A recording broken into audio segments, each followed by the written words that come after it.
Voilà, on sait désormais tout du OnePlus 2, le nouveau smartphone de OnePlus que OnePlus a annoncé ce matin à l'aube à 4 h du matin. Alors, les 6 points qui changent sur le OnePlus par rapport à la première version. D'abord, un capteur d'empreinte digitale. Comme le fait Apple, comme le fait Samsung sur ses smartphones haut de gamme, on a un capteur d'empreinte digitale pour déverrouiller le téléphone en quelques secondes. OnePlus dit même que son capteur d'empreinte digitale est beaucoup plus rapide que celui de l'iPhone. On a hâte de tester.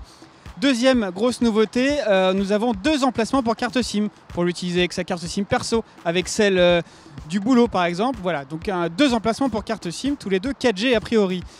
Troisième changement, l'appareil photo qui désormais bénéficie de l'autofocus laser pour faire une mise au point beaucoup plus rapide et de la stabilisation optique. Là encore, ce sont des fonctions qu'on a sur l'iPhone 6 Plus, en tout cas pour la stabilisation optique. Autre changement, l'arrivée de l'USB Type-C sur le OnePlus 2. Vous savez, c'est la fameuse prise USB réversible, celle utilisée notamment par Apple sur le nouveau MacBook 12. Très pratique, puisqu'on n'a plus besoin de regarder le sens d'insertion de la fiche.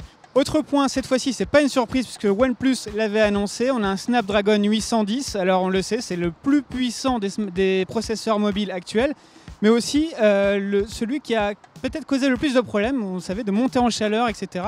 Donc ça, on va pas se prononcer tout de suite, on attend d'avoir le OnePlus 2 au labo pour vous en dire plus. Enfin, les prix.